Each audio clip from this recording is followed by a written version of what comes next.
আজ 23শে আগস্ট রবিবার। দেখে নেব আজকের পশ্চিমবঙ্গ দেশ ও বিশ্বের বাছাই করা 40টি গুরুত্বপূর্ণ তাজা সংবাদ। প্রথমেই নজর রাখবো হেডলাইন্স। রেল বানিয়ে লাভ নেই, প্রকৃত প্রাপকেরা কেউ বাদ যাবেন না, অন্নপূর্ণাদের ভরসা ভাই শুভেন্দুর। যাদবপুরের ভিতরে বাইরে জাতীয়তাবাদ প্রতিষ্ঠা করবই, ছাত্র সংঘর্ষের পর হুঙ্কার শুভেন্দুর।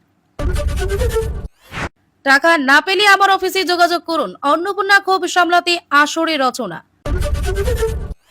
লুকোচুরি খেলা শেষ, অগ্নিকাণ্ডে 3 দিন পর গ্রেফতার অভিশপ্ত শিখা আইনের মালিক।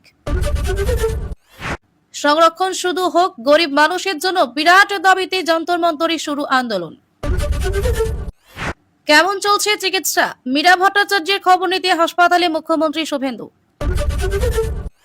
আইন পড়ুয়াদের লাইসেন্স আটকাতে চেয়েছিলেন, 150 কোটির দুর্নীতিতে বিদ্ধ সেই বার কাউন্সিলের চেয়ারম্যান। সরকারি চাকুরিদের অ্যাকাউন্ট থেকে ফেরত নেওয়া হবে টাকা, জানিয়ে দিল সরকার। কিডনি পাচারে সিভিক যোগ, বিধাননগরে ধৃত পাঞ্জাবের বাবু ভাই, উত্তরপ্রদেশে লুকিয়ে মাস্টার মাইন্ড। আমাদের ধোকা দিয়েছে, ফের পড়ুয়া বিক্ষোভ ঝাড়খণ্ডে, পূর্ণ রাহুল হেমন্তর কুশপুতুল। বিরল থ্যালাসেমিয়ায় আক্রান্ত বাংলাদেশি শিশু, কঠিন অস্ত্রোপচারে পুনর্জীবন দিল হাওড়ার হাসপাতাল। টাকা দিলেই পাস, 200 ফেল করা পড়ুয়াকে নিয়ে হোয়াটসঅ্যাপ গ্রুপ, অভিযোগ ঘিরে শোরগোল গঙ্গারামপুর কলেজে। আন্ডার প্রসেস থেকে অ্যাপ্রুভ স্ট্যাটাস, আজও ঢুকছে অন্নপূর্ণার টাকা, কথা রাখলো শুভেন্দু সরকার। বিরোধীদের সঙ্গে এরকমই হবে, অভয়া মামলায় জামিন না পেয়ে সরকারকে দুষছেন নির্মল। 30 সেপ্টেম্বর ডেডলাইন, আধার কার্ড নিয়ে বড় আপডেট দিল ইউআইডিএআই। মমতা আমলে তৈরি হওয়া কর্মতীর্থে দুর্নীতি ক্যাগ রিপোর্ট সামনে আসতেই চাঞ্চল্য বীরভূমে। দুর্নীতি মামলা তদন্তে গড়হাজির, খাদ্য দপ্তরে কর্তার বাড়িতে তল্লাশি দুর্নীতি দমন শাখার। নিউটাউনের যুবকের বস্তাবন্দি দেহ উদ্ধারে ঘটনায় আটক 4, তদন্তে ইকো পার্ক থানার পুলিশ। ক্রমশ চাপ বাড়ছে সৌকাতের, এবার ভাঙড় বিস্ফোরণ মামলায় জুড়ল ইউএপিএ ধারাও। হেরিটেজ ট্যুরিজমের নয়া ডেস্টিনেশন, 10 কোটির ব্যয় সাজছে কুমারটুলি, পুজোর আগেই উদ্বোধন। 100 বা 125 দিনের কাজ মৌলিক অধিকার নয়, পর্যবেক্ষণ সুপ্রিম কোর্টের। সরল প্রশাসক এবার কলেজের গভর্নিং বডিতে বিধায়ক সাংসদরা, জারি বিজ্ঞপ্তি। 500 টাকা থেকে রাতারাতি ভাড়া 2000, দাও মারছে বেআইনি গেস্ট হাউসগুলিও, বিপাকে বাংলাদেশিরা। মরিবর্গের মতো দান ধ্যান, অন্নপূর্ণা বিক্ষোভে তৃণমূলকে দোষলেন দিলীপ। স্ত্রী ভালো চাকরি করেন বলে সন্তানের প্রতি স্বামীর দায়িত্ব কমে না, পর্যবেক্ষণ সুপ্রিম কোর্টের। নতুন নাটক এনসিপিআই নয়, এবার কাকলির নেতৃত্বে জন্ম নিচ্ছে বহুজন এনসিপিআই ভোজন। বসেছে পেসমেকার, এখন কেমন আছেন বর্ষিয়ান বাম নেতা বিমান বসু। হেরিটেজ ট্যুরিজমের নয়া ডেস্টিনেশন, 10 কোটির ব্যয় সাজছে কুমারটুলি, পুজোর আগেই উদ্বোধন। পুতিনের কোটি কোটি টাকা রাজপ্রাসাদ গড়িয়ে দিচ্ছে ইউক্রেন। বাংলাদেশে ফের দাপট তৌহিদি জনতার, বিখ্যাত নৌকাবাইজ প্রতিযোগিতা বন্ধের দাবি কট্টরপন্থীদের। পালা বদলে বাড়ছে গুরুত্ব, আন্তর্জাতিক সম্মেলনের জন্য কলকাতায় পছন্দ মোদির, সাজছে শহর। অগ্নিশিখার পর ঝাঁকে ঝাঁকে হোটেল সেল, নিউ মার্কেটের আরো 25 হোটেল রেস্তোরাঁকে শোকজ দমকলের। আর নোটিশ নয়, বেনিয়ম দেখলে হোটেল সেল, মমতা ফিরহাদের থেকে কি জবাব চাইলেন অগ্নিমিত্রা। নারী স্বনির্ভরতায় দিশা দেখাবে পাটজাত পণ্য, হাতে কলমে প্রশিক্ষণ শুরু বালুরঘাটে। স্কুল ছাত্রের ইউনিফর্ম পরে ঢুকে যেত স্কুলে, তারপরই শুরু হতো খেলা, হাতে নাতে ধরা ফেলল পুলিশ। বাঁধ ভেঙে বানভাসী 15 গ্রাম, নৌকাতেই আতঙ্কের দিন রাত্রি, শয়ে শয়ে মানুষের। নজরে পাহাড় সমস্যা, হাই ভোল্টেজ শাহী বৈঠকে মিলবে সমাধান। রুশ তেলবাহী জাহাজ চালানোয় ব্রিটেনে গ্রেফতার ভারতীয় ক্যাপ্টেন, বলির পাঠা করা হয়েছে, দাবি স্ত্রীর। হাসপাতাল থেকে মিলবে মুখ্যমন্ত্রী স্বাস্থ্য বীমা যোজনার আবেদনপত্র, জেনে নিন নিয়ম। রোগীর পাশে ইঁদুর ধরার কল, মালদহ মেডিকেলের হাল দেখে সরব বিজেপি নেত্রী। এবার আসছে বিস্তারিত খবরে, তার আগে আপনারা কে কোন জেলা থেকে ভিডিওটি দেখছেন অবশ্যই কমেন্ট করে জানাবেন, এবং আমাদের চ্যানেলে নতুন হয়ে থাকলে লাইক, কমেন্ট, শেয়ার এবং সাবস্ক্রাইব করে আমাদের পাশে থাকবেন। ধন্যবাদ। যাদবপুরে জাতীয়তাবাদ প্রতিষ্ঠার হুঙ্কার শুভেন্দুর। যাদবপুরে ভেতরে বাইরে জাতীয়তাবাদ প্রতিষ্ঠা করবই, ছাত্র সংঘর্ষের পর হুঙ্কার শুভেন্দুর। শনিবার ভবানীপুরে এক অনুষ্ঠানে যাদবপুর বিশ্ববিদ্যালয় নিয়ে কড়া বার্তা দিলেন শুভেন্দু অধিকারী। যাদবপুর বিশ্ববিদ্যালয়ের ছাত্র সংঘর্ষ গত 3 দিন ধরে সংবাদ শিরোনামে। গেরুয়াপন্থী ও বামপন্থী ছাত্র সংগঠনের মধ্যে অশান্তি প্রতিবাদ মিছিল ঘিরে উত্তপ্ত দেশের এই নামী শিক্ষা প্রতিষ্ঠান। বিশ্ববিদ্যালয়ের প্রবেশদ্বারে বিশিষ্ট শিল্পী নন্দলাল বসুর আঁকা এমব্লেম ক্ষতিগ্রস্ত হওয়ায় এই চর্চা আরো উস্কে দিয়েছে।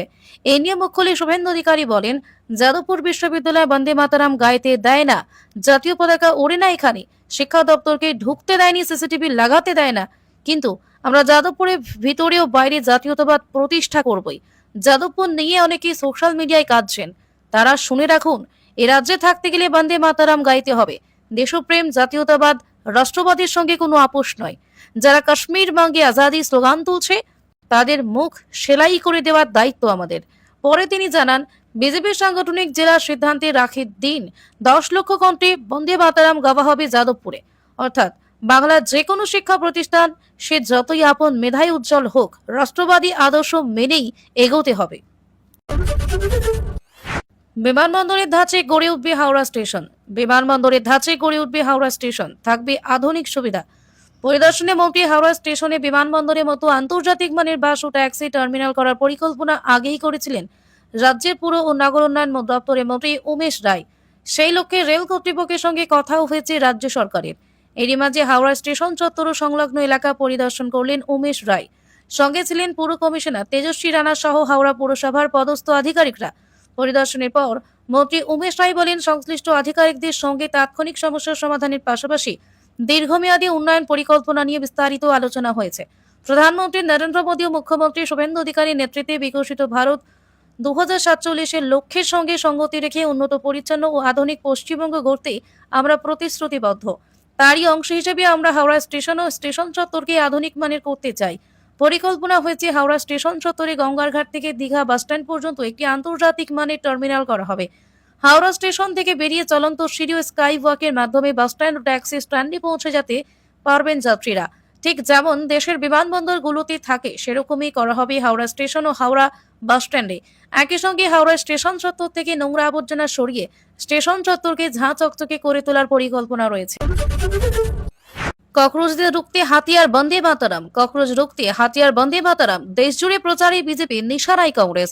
বিজেপির সব কথা ঐতিহ্যের দোহাই দিয়ে নিজেদের সাম্প্রদায়িক এজেন্ডা কার্যকর করছে কংগ্রেস। সদ্য ককরোচ জনতা পার্টির বিক্ষোভ এবং শিক্ষামন্ত্রীর ইস্তফা কিছুটা চাপ তৈরি করেছিল বিজেপির ওপর। সেই চাপ থেকে বেরোতে মোক্ষম অস্ত্র সম্ভবত খুঁজে পেয়েছে গেরুয়া শিবির। সেই অস্ত্রের নাম বন্দে মাতারাম। জেনজে বিক্ষোভ থেকে নজর ঘোরাতে এবং হিন্দুত্ব, জাতীয়তাবাদের চেনা পিছে খেলা টেনে আনতে বন্দে মাতারাম নিয়ে দেশ জুড়ে প্রচার করবে বিজেপি। তাদের নিশানায় সেই কংগ্রেস। সদ্য কংগ্রেস ওয়ার্কিং কমিটির তরফে প্রস্তাব পাশ করানো হয়েছে। দলীয় অনুষ্ঠানে তারা বন্দে মাতারামের 2টি স্তবকই গাইবে। গানটি সব স্তবক গাওয়া হবে না। কংগ্রেসের বক্তব্য, 1937 সালে কলকাতায় কংগ্রেস ওয়ার্কিং কমিটির বৈঠকে মহাত্মা গান্ধী, জওহরলাল নেহেরু, সুভাষচন্দ্র বসু, সর্দার বল্লভভাই প্যাটেল সহ একাধিক শীর্ষ নেতা বন্দে মাতারামের প্রথম 2টি স্তবক গাওয়ার সিদ্ধান্ত নিয়েছিলেন। সেই ঐতিহ্যই বজায় রাখা হবে। বিজেপির সাফ কথা, ঐতিহ্যের দোহাই দিয়ে নিজেদের সাম্প্রদায়িক এজেন্ডা কার্যকর করছে কংগ্রেস। আসল সাম্প্রদায়িক শক্তির কাছে মাথা নুইয়ে ফেলেছে হাত শিবির। কংগ্রেসের পাল্টা নিজেদের 10 পয়েন্টের আরেকটি প্রস্তাব পাশ করিয়েছে বিজেপি। পদ্ম শিবিরের প্রস্তাবে বলা হয়েছে, মহাত্মা গান্ধী বক্তব্য ছিল সাম্রাজ্যবাদের বিরুদ্ধে, ভীষণভাবে জাতীয়তাবাদী ভাবনায় উদ্বুদ্ধ স্লোগান বন্দে মাতারাম। সেই বক্তব্য দেশ জুড়ে পৌঁছে দেওয়া হবে। বিজেপি বলছে, জাতীয় গানের ঐতিহ্য এবং সম্মান বজায় রাখার জন্য দেশ জুড়ে লড়াই করা হবে। স্বাধীনতার সংগ্রামের প্রতীক হিসেবে সম্পূর্ণ বন্দে মাতারামের সম্মান, মর্যাদা ও ঐতিহ্য বজায় রাখতে প্রয়োজনীয় পদক্ষেপ করবে বিজেপি। তাছাড়া কংগ্রেসের মনে রাখা উচিত, তাদের দলের অন্দরে পাশ করানো কোনো প্রস্তাব কোনোভাবেই দেশের সংবিধানের ঊর্ধ্বে হতে পারে না। রেল বানিয়ে লাভ নেই, প্রকৃত প্রাপকরা কেউ বাদ যাবেন না। রেল বানিয়ে লাভ নেই, প্রকৃত প্রাপকরা কেউ বাদ যাবেন না। অন্নপূর্ণাদের ভরসা ভাই শুভেন্দুর। তৃণমূলের বুদ্ধির কাছে শুভেন্দু অধিকারী মাথা নত করবে না বলে হুঙ্কার মুখ্যমন্ত্রীর। অন্নপূর্ণা যোজনাকে কেন্দ্র করে যত কাণ্ড রাজ্য জুড়ে। অন্নপূর্ণা যোজনার টাকা না পাওয়ার অভিযোগে উত্তাল। জায়গায় জায়গায় বিক্ষোভ দেখাচ্ছেন মহিলারা। সোশ্যাল মিডিয়া খুললেই এখন হট টপিক অন্নপূর্ণা যোজনা। রাস্তাঘাটে, বাসে, ট্রেনে মহিলাদের একাংশের মুখে মুখে চর্চা। আর এই আবহে রাজ্য সরকারকে কাঠগড়ায় তুলে আসরে নেমেছে বিরোধীরা। তাদের উদ্দেশ্যে শুভেন্দু সাফ হুঁশিয়ারি, ধমক চমক দিয়ে রিল বানিয়ে মিডিয়া ট্রায়াল করে কয়জন লোককে রাস্তায় নামিয়ে লাভ নেই। তৃণমূলের বুদ্ধির কাছে শুভেন্দু অধিকারী মাথা নত করবে না বলে হুঙ্কার মুখ্যমন্ত্রীর। মুখ্যমন্ত্রী স্পষ্ট জানান, ধমক চমক দিয়ে রিল বানিয়ে মিডিয়া ট্রায়াল করে 20 জন লোককে রাস্তায় নামিয়ে লাভ হবে না। হেরে যাওয়া তৃণমূলের বুদ্ধি চলবে না। অন্নপূর্ণা টাকা না পাওয়া নিয়ে যে ক্ষোভ উঠে আসছে তা প্রশমনে রাজ্য সরকার যে সদা তৎপর। এদিন ভবানীপুরে দাঁড়িয়ে আরো একবার মনে করিয়ে দেন শুভেন্দু তার কথায়, জুনি 28 লক্ষ মা বোনেদের টাকা দিয়েছি, জুলাইতে অন্নপূর্ণার টাকা পেয়েছেন 1,19 লক্ষ মহিলা, আগস্টে 1,45 লক্ষের অ্যাকাউন্টে টাকা ঢুকে গিয়েছে। যারা প্রকৃত হকদার তারাও 20 থেকে 30 লক্ষ যোগ্য মহিলার জন্য টাকা লাগবে, আমি দেওয়ার ব্যবস্থা করব। শুভেন্দু জানান, 17 সেপ্টেম্বর মোদীর জন্মদিনেই পশ্চিমবঙ্গে পালন হবে অন্নপূর্ণা দিবস। জেলায় জেলায় অন্নপূর্ণা প্রাপকরা জড়ো হবে। 1 লক্ষ অন্নপূর্ণাকে দিয়ে সভা করার কথা জানান তিনি। তার আশ্বাস, 31 জুলাইয়ের মধ্যে আবেদন করা আরও যারা যোগ্য আছেন, একজন যোগ্য অন্নপূর্ণা টাকা পেতে বাকি থাকবেন না বলে ভাই শুভেন্দুর উপর ভরসা, বিশ্বাস রাখুন। আরাবুলের গাড়ি লক্ষ্য করে বোমা। আরাবুলের গাড়ি লক্ষ্য করে বোমা, কপাল জোরে প্রাণরক্ষা ভাঙরের তাজা নেতার। বৃহস্পতিবারই সমাজ মাধ্যমে পোস্ট করে আইএসএফ দল ছাড়ার ঘোষণা করেন আরাবুল ইসলাম। আর তার বেশ কাটতে না কাটতেই শনিবার রাতে ফের আক্রান্ত আরাবুল। ভাঙড়ে পলিরহাট থানার উড়িয়াপাড়া এলাকায় তার গাড়ি লক্ষ্য করে বোমা ও ইট ছোড়া হয় বলে অভিযোগ। অল্পের জন্য রক্ষা পান আরাবুল। ঘটনাকে কেন্দ্র করে তীব্র উত্তেজনা ছড়িয়ে পড়ে এলাকায়। খবর পেয়ে ঘটনাস্থলে ছুটে যান পুলিশ প্রশাসনের আধিকারিকরা। কেন এই হামলা তা এখনো স্পষ্ট নয়। এর সঙ্গে কে বা কারা যুক্ত তাও জানা যায়নি। দুষ্কৃতীদের খোঁজে শুরু হয়েছে তল্লাশি, খতিয়ে দেখা হচ্ছে সিসিটিভি ফুটেজও। জানা গেছে, রাতের বেলা পলিরহাট থানার উড়িয়াপাড়া এলাকা দিয়ে যাচ্ছিলেন আরাবুল। সেই সময় হঠাৎ তার গাড়ি লক্ষ্য করে হামলা চালানো হয় বলে অভিযোগ। প্রথমে গাড়ি লক্ষ্য করে কার্যত ইটবৃষ্টি চলে, এমনকি 2টি বোমা নিক্ষেপ করা হয় বলে দাবি। ঘটনার সময় গাড়িতে ছিলেন আরাবুল। ইটের আঘাতে গাড়ির কাঁচ ফেটে গেলেও রক্ষা পান তিনি। তার কোনো আঘাত লাগেনি বলে জানিয়েছেন প্রাক্তন আইএসএফ নেতা। বলে রাখা প্রয়োজন, 26শে বিধানসভা ভোটের আগে তৃণমূল ছেড়ে তাজা নেতা আরাবুল ইসলাম যোগ দিয়েছিলেন আইএসএফে। মাস পাঁচেকের মধ্যেই সিদ্ধান্ত বদল করেন। বৃহস্পতিবারই সমাজ মাধ্যমে পোস্ট করে আইএসএফ দল ছাড়ার ঘোষণা করেন তিনি। সমাজ মাধ্যমে তিনি আইএসএফ এর স্বৈরাচারী এবং একনায়ক তন্ত্রের বিরুদ্ধে অভিযোগ তুলে দল থেকে পদত্যাগের কথা জানান। তার রেশ কাটতে না কাটতেই এই হামলার ঘটনা ঘটল। খবর পেয়ে ঘটনাস্থলে পৌঁছায় পলিরহাট থানার পুলিশ। আরাবুল থানায় অভিযোগ দায়ের করেছেন। এই ঘটনায় এখনো পর্যন্ত কাউকে আটক বা গ্রেফতার করা হয়নি। আমাদের ধোঁকা দিয়েছে, ফের পড়ুয়া বিক্ষোভ ঝাড়খণ্ডে। আমাদের ধোঁকা দিয়েছে, ফের পড়ুয়া বিক্ষোভ ঝাড়খণ্ডে। পুরল রাহুল হেমন্তের কুশপুতুল। ফের অস্বস্তিতে ঝাড়খণ্ডের জেএমএম কংগ্রেস জোট সরকার। আসরে নেমেছে বিজেপিও। পাল্টা জেএমএম এর দাবি, আদালতে বিচারাধীন বিষয় নিয়ে অহেতুক রাজনীতি করার চেষ্টা করছে বিজেপি। বিক্ষোভকারীদের দাবি মেনে ঝাড়খণ্ড পাবলিক সার্ভিস কমিশনের নেওয়া একাধিক পরীক্ষা বাতিল করেছিল হেমন্ত সোরেনের সরকার, কিন্তু সেই সিদ্ধান্ত স্থগিতাদেশ দিয়ে দিয়েছে হাইকোর্ট। তারপরে ফের সে রাজ্যে শুরু হয়েছে পড়ুয়াদের বিক্ষোভ। পড়ুয়াদের দাবি, ঝাড়খণ্ড সরকার তাদের ধোঁকা দিয়েছে। সরকারি চাকরিতে নিয়োগ দুর্নীতি প্রতিবাদে টানা 23 দিন আন্দোলন করেছিলেন ঝাড়খণ্ডের ছাত্র যুবরা। একাধিক পড়ুয়া অনশনে বসেছিলেন। তাদের মূল দাবি ছিল নিয়োগ পরীক্ষায় স্বচ্ছতা, দুর্নীতি অভিযোগ ওঠা, পরীক্ষাগুলি বাতিল এবং সিবিআই তথা ঝাড়খণ্ডের বাইরে অবসরপ্রাপ্ত বিচারপতিদের নিয়ে গঠিত প্যানেল দিয়ে নিরপেক্ষ তদন্ত করানো।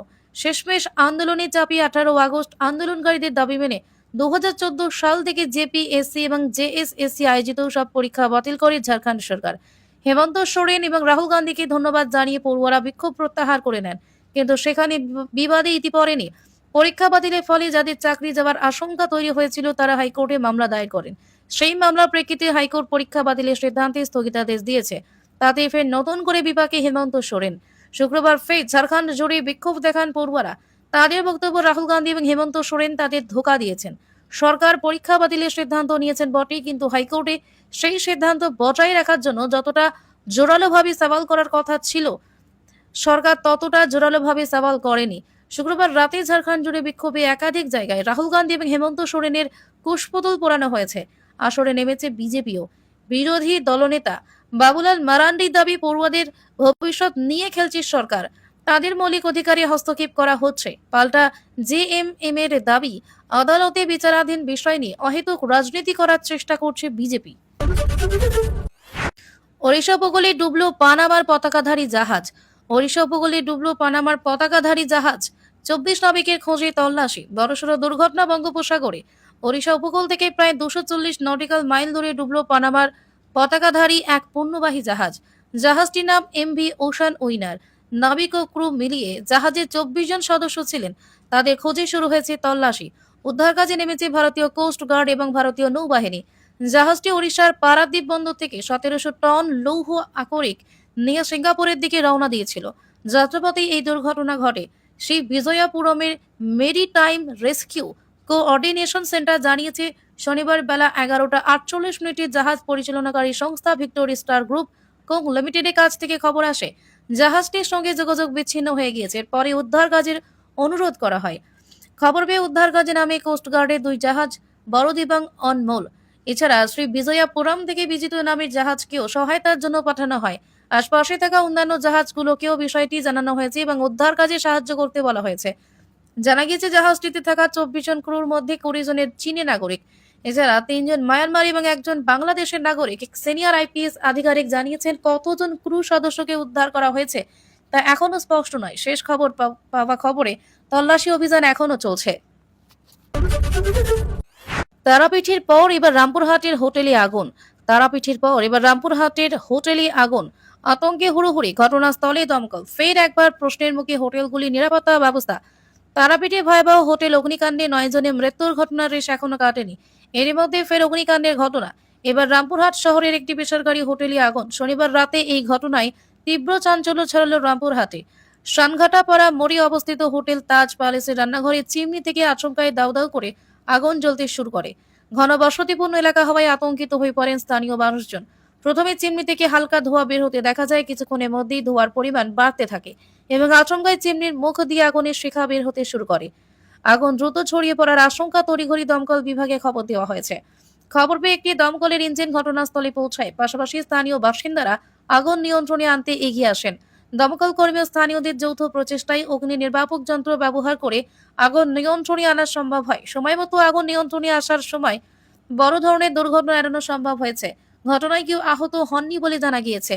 তবে এই ঘটনার পর ফের প্রশ্নের মুখে হোটেলগুলির নিরাপত্তা ব্যবস্থা, বিশেষ করে ঘনবসতিপূর্ণ এলাকায় রান্নাঘরের চিমনি ও অগ্নি নিরাপত্তা ব্যবস্থা কতটা সুরক্ষিত তা নিয়ে প্রশ্ন তুলছেন স্থানীয় বাসিন্দারা। বড় দুর্ঘটনা ঘটার আগেই আগুন নিয়ন্ত্রণে আসায় স্বস্তি ফিরেছে এলাকায়। 30 সেপ্টেম্বর ডেডলাইন, আধার কার্ড নিয়ে বড় আপডেট দিল ইউআইডিএআই। 30 সেপ্টেম্বর ডেডলাইন, আধার কার্ড নিয়ে বড় আপডেট। আধার কার্ড নিয়ে নতুন আপডেট। যদি আপনার বাড়িতে ছোট বাচ্চা থেকে থাকে এবং তাদের জন্য ইতিমধ্যে আধার কার্ড তৈরি করে ফেলেছেন, তবে আপনার জন্য রয়েছে গুরুত্বপূর্ণ খবর। আধারের নিয়ামক সংস্থা unique identification authority of India বা ইউআইডিএআই শিশুদের বায়োমেট্রিক আপডেট নিয়ে বড় নির্দেশ দিয়েছে। ইউআইডিএআই জানিয়েছে, শিশুদের 5 বছর পূর্ণ হওয়ার পর বায়োমেট্রিক আপডেট করতে হবে। এরপরে 15 বছর বয়সে ফের একবার বাধ্যতামূলকভাবে বায়োমেট্রিক আপডেট করতে হবে। বায়োমেট্রিক আপডেটের সময় আধার কার্ডে শিশুর ছবি, ফিঙ্গারপ্রিন্ট ও আইরিশ ইনফরমেশন সংগ্রহ করা হবে। ইউআইডিএআই জানিয়েছে, 5 থেকে 7 বছরের শিশু এবং 15 থেকে 17 বছরের কিশোর কিশোরীদের জন্য বায়োমেট্রিক আপডেট সম্পূর্ণ নিখরচায় করানোর সুযোগ দেওয়া হচ্ছে। 7 থেকে 15 বছর বয়সীদের আধার কার্ডে বায়োমেট্রিক আপডেটও বিনামূল্যে করা যাবে। তবে এই সুযোগ রয়েছে সীমিত সময়ের জন্য। আগামী 30 সেপ্টেম্বর পর্যন্ত এই আপডেট ফ্রিতে করানো যাবে। এরপর আপডেট করাতে গেলে ফি লাগবে। তাই আপনার সন্তানদের আধার কার্ডে বায়োমেট্রিক আপডেট করানো এখনো বাকি থাকলে এই সময়ের মধ্যে আপডেট করে নিতে পারেন। কেন 5 বছর ও 15 বছর পর আধার কার্ড আপডেট করানো দরকার? যখন শৈশবে প্রথমবার আধার কার্ড ইস্যু করা হয়, তখন কার্ডে শিশুর ছবি, অন্যান্য তথ্য রেকর্ড করা হয়। তখন বায়োমেট্রিক তথ্য সংগ্রহ করা হয় না। 5 বছর বয়স হলে বায়োমেট্রিক তথ্য যেমন ফিঙ্গারপ্রিন্ট, আইরিশ স্ক্যান ও নতুন ছবি রেকর্ড করা হয়। এরপর 15 বছর বয়সে তা আবার আপডেট করা হয়। স্ত্রী ভালো চাকরি করেন বলেই সন্তানের প্রতি স্বামীর দায়িত্ব কমে যাবে না, পর্যবেক্ষণ সুপ্রিম কোর্টের। এলাহাবাদ হাইকোর্টে পুরনো নির্দেশ বাতিল করে শীর্ষ আদালত পারিবারিক আদালতের রায় বহাল রাখল। সন্তানদের বড় করে তোলার দায়িত্ব মা বাবা দুজনেরই। তা পাটিগণিতের হিসাবে ভাগাভাগি করা যায় না। স্ত্রী ভালো চাকরি করেন, মোটা টাকা বেতন পান বলেই সন্তানের প্রতি স্বামীর দায়িত্ব কমে যায় তা নয়। খোরপোশের এক মামলায় এই কথাই বলল সুপ্রিম কোর্ট। 2 মেয়ে এবং নিজের ভরণ পোষণের জন্য স্বামীর কাছে মাসে 2.5 লক্ষ টাকা খোরপোশ চেয়ে পারিবারিক আদালতে মামলা করেছিলেন এক মহিলা।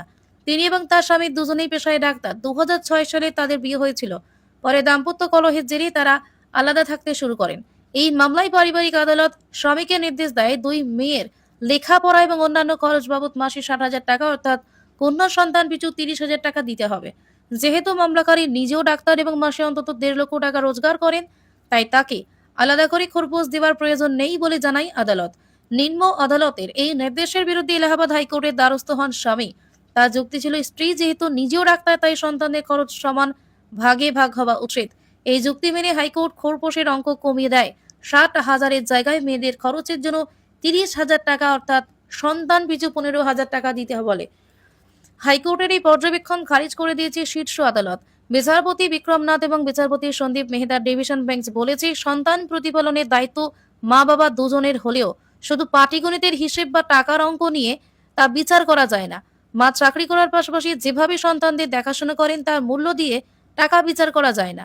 স্বামী নিজে মাসে 2 লক্ষ টাকা রোজগার করেন, তাই তার পক্ষে মাসে মেয়েদের জন্য 60,000 টাকা দেওয়া অসম্ভব নয়।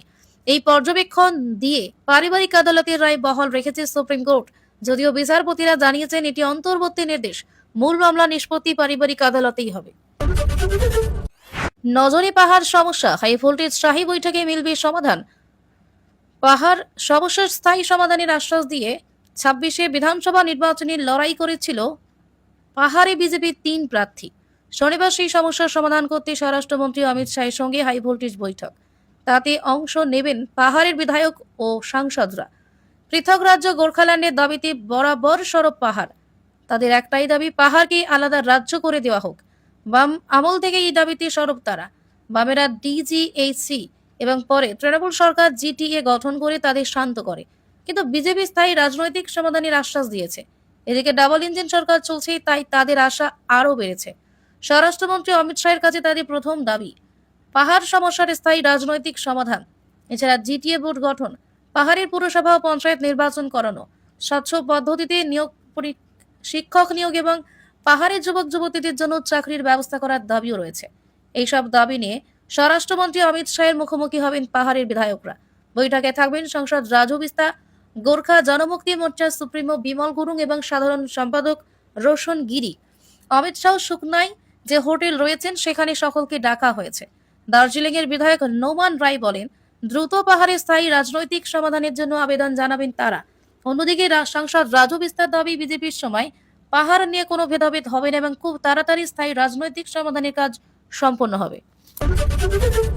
পুরোটাই পেপারলেস, পড়ুয়ারা পায় সুষম ব্রেকফাস্ট। পুরোটাই পেপারলেস, পড়ুয়া পায় সুষম ব্রেকফাস্ট। মডেল স্কুল গড়ে জাতীয় পুরস্কার বর্ধমানের শিক্ষকের। শিক্ষক দিবসে রাষ্ট্রপতির হাত থেকে জাতীয় পুরস্কার পাবেন বর্ধমানের শিক্ষক। পুরস্কার পাচ্ছেন শ্রীরামকৃষ্ণ সারদা বিদ্যাপীঠ প্রাথমিক বিদ্যালয়ের প্রধান শিক্ষক পলাশ চৌধুরী। স্কুলের শিক্ষার পরিবেশ উন্নত করা, অত্যাধুনিক প্রযুক্তির সহায়তায় পঠন পাঠন সহ বিভিন্ন ক্ষেত্রে এই স্কুল নজির গড়েছে। প্রধান শিক্ষক পলাশ চৌধুরী 2016 সালে জেলার সেরা প্রধান শিক্ষক হিসেবে বিবেচিত হন। 2022 সালে পান শিক্ষারত্ন সম্মান, আর এবার পাচ্ছেন জাতীয় পুরস্কার। প্রধান শিক্ষক ও অন্যান্য শিক্ষকদের প্রচেষ্টায় এই স্কুলে এমন কিছু ব্যবস্থা নেওয়া হয়েছে যা শুধু রাজ্যে নয়, দেশের মধ্যে নজির। বিদ্যালয়ে রয়েছে নিজস্ব ব্রেকফাস্ট প্রকল্প, এই খাতে 60,000 টাকা ব্যয়। বিদ্যালয়টি সম্পূর্ণ পেপারলেস, রয়েছে নিজস্ব অ্যাপ, সেই অ্যাপের মাধ্যমে বিদ্যালয়ের সমস্ত অ্যাক্টিভিটি পরিচালনা হয়। বিদ্যালয়ে রয়েছে AR, VR বা অগমেন্টেড রিয়েলিটি ও ভার্চুয়াল রিয়েলিটি প্রযুক্তি, যা দেশে খুব কম স্কুলে রয়েছে। বিদ্যালয়টি বিগত কয়েক বছর ধরে ধারাবাহিকভাবে বিভিন্ন পুরস্কারও পেয়েছে। প্রধান শিক্ষক পলাশ চৌধুরী বলেন, এই পুরস্কার বিদ্যালয়ের সবার কাজের স্বীকৃতি। ব্রেকফাস্ট প্রকল্পের জন্য শিক্ষিকা লাবণ্য রায় ও তার বন্ধু চিকিৎসক রাসবিহারী ধোনিকে কৃতজ্ঞতা জানান তিনি আরও বলেন, বিদ্যালয়ে এই মুহূর্তে শিক্ষক কম থাকলেও পঠন পরিচালনায় কোনো সমস্যা নেই, কারণ শিক্ষকরা তাদেরই কন্টেন্ট ও প্রযুক্তি তৈরি করে রেখেছেন। স্কুলের উন্নয়নে অপর বিদ্যালয় পরিদর্শক অতনু হাজরা ও শিক্ষক মৃন্ময় মিস্ত্রির অবদানের কথা উল্লেখ করেন পলাশবাবু। 105 বছর বয়সে যাবজ্জীবন থেকে মুক্তি। 105 বছর বয়সে যাবজ্জীবন থেকে মুক্তি মালদার রসিক চন্দ্রের সাজা মকুব সুপ্রিম কোর্টে। খুনের মামলায় যাবজ্জীবন কারাদণ্ড ভোগ করছিলেন মালদার রসিক চন্দ্র মণ্ডল। এখন তার বয়স 105 বছর। বয়স ও শারীরিক অবস্থার কথা মাথায় রেখে তার সাজা মকুব করে দিল সুপ্রিম কোর্ট। একই সঙ্গে মামলাটি তুলে নেওয়া হয়েছে। প্রধান বিচারপতি সূর্যকান্ত, বিচারপতি জয়মল্ল বাগচি এবং বিচারপতি বি মোহনার ডিভিশন বেঞ্চ জানিয়েছে, এখন থেকে স্বাধীন নাগরিকের মতো জীবন কাটাতে পারবেন রসিক চন্দ্র মণ্ডল। ঘটনার সূত্রপাত 1988 সালে। সম্পত্তি নিয়ে বিবাদের জেরে ভাই সুরেশ মণ্ডলকে খুনের অভিযোগ ওঠে রসিকের বিরুদ্ধে। 1994 সালে তাকে দোষী সাব্যস্ত করে মালদহের নিম্ন আদালত। সেই সময় তার বয়স ছিল 74 বছর। বিচারক তাকে যাবজ্জীবন কারাদণ্ড দেন। দীর্ঘদিন জেলে থাকার পর নিম্ন আদালতের রায়ের বিরুদ্ধে কলকাতা হাইকোর্টে আবেদন করেন রসিক, কিন্তু 2018 সালে তার আবেদন খারিজ করে দেয় হাইকোর্ট। শেষে সুপ্রিম কোর্টের দ্বারস্থ হন তিনি। 2020 সালে 99 বছর বয়সে জেল থেকে মুক্তির জন্য ফের আবেদন করেন রসিকের আইনজীবীরা। তার বয়স ও বার্ধক্যজনিত সমস্যার কথা তুলে ধরে মুক্তির আবেদন জানানো হয়। সেই আবেদনের ভিত্তিতে 2021 সালের মে মাসে পশ্চিমবঙ্গ সরকারের মতামত জানতে চায় সুপ্রিম কোর্ট। 3 বছর পর 2024 নভেম্বরে তাকে অন্তর্বর্তী জামিনে মুক্তি দেয় শীর্ষ আদালত। সেই থেকে জেলের বাইরে ছিলেন রসিক। শুক্রবার মামলার চূড়ান্ত নিষ্পত্তি করে সুপ্রিম কোর্ট। আদালত জানায়, রসিক চন্দ্রের বয়স ও শারীরিক অবস্থার কথা বিবেচনা করে বাকি সাজা মকুব করে দেওয়া হলো। প্রায় 4 দশকের আইনি জটিলতার পর অবশেষে মুক্ত জীবনে ফিরলেন 105 বছরের রসিক চন্দ্র। বিরল থ্যালাসেমিয়ায় আক্রান্ত বাংলাদেশি শিশু। বিরল থ্যালাসেমিয়ায় আক্রান্ত বাংলাদেশি শিশু কঠিন অস্ত্রোপচারে পুনরুজ্জীবন পেল হাওড়ার রিটেক। বিরল থ্যালাসেমিয়ায় আক্রান্ত বাংলাদেশি শিশু কঠিন অস্ত্রোপচার পুনরুজ্জীবন দিল হাওড়ার হাসপাতাল। স্টেম সেল থেরাপিতে এমন অসম্ভবকে সম্ভব করেছেন চিকিৎসকরা। ঢাকার 7 বছরের ছেলে রাকেশ সরকার ওরফে জুয়েল ছোটবেলা থেকেই থ্যালাসেমিয়ায় আক্রান্ত। বিরল বিটা থ্যালাসেমিয়া বাসা বেঁধেছিল তার শরীরে। নিয়মিত রক্ত লাগতো, শরীরে জমছিল আয়রন। বয়সের তুলনায় বেড়ে ওঠা হচ্ছিল না। বাংলাদেশের চিকিৎসকরা জানিয়েছেন, রাকেশের আয়ু বড়জোর 14 থেকে 15 বছর। এরপর ছেলেকে নিয়ে হাওড়ার একটি বেসরকারি হাসপাতালে চিকিৎসকদের দ্বারস্থ হন তার বাবা মা। পরীক্ষা করে চিকিৎসকরা জানান, আশার আলো রয়েছে, দীর্ঘায়ু হতে পারে রাকেশের, তবে প্রয়োজন একজন সহোদর। পরামর্শ মেনে আইভিএফ পদ্ধতিতে কন্যা সন্তানের জন্ম দেন ওই দম্পতি। স্নিগ্ধার বয়স 1 বছর হওয়ার আগেই তার শরীর থেকে কর্ড ব্লাড সেল সংগ্রহ করা হয়। অন্যদিকে রাকেশের বাবার শরীর থেকে হ্যাপ্লোকর্ড ব্লাড নেওয়া হয়। এই দুটি মিশিয়ে রাকেশের শরীরে বোন ম্যারো প্রতিস্থাপন করা হয়। এটাই সংক্ষেপে স্টেম সেল থেরাপি। এই পদ্ধতিতে শরীরে নতুন রক্তকণিকা তৈরি হয়, ফলে বাইরে থেকে আর রক্ত দেওয়ার প্রয়োজন হয় না। সেই পদ্ধতিতেই ধীরে ধীরে সুস্থ হয়ে ওঠে রাকেশ। চিকিৎসকরা জানাচ্ছেন, এখন সে সম্পূর্ণ থ্যালাসেমিয়া মুক্ত। বোন ও বাবার সাহায্যেই নবজন্ম পেল 7 বছরের বাংলাদেশি শিশু। চিকিৎসা বিজ্ঞানে উন্নতির সঠিক প্রয়োগে অসম্ভবকেও সম্ভব করে মানুষের মূল্যবান জীবন ফিরিয়ে দেওয়া সম্ভব হচ্ছে। পিস নিউজ বাংলা, সত্যের পক্ষে, শান্তির পথে।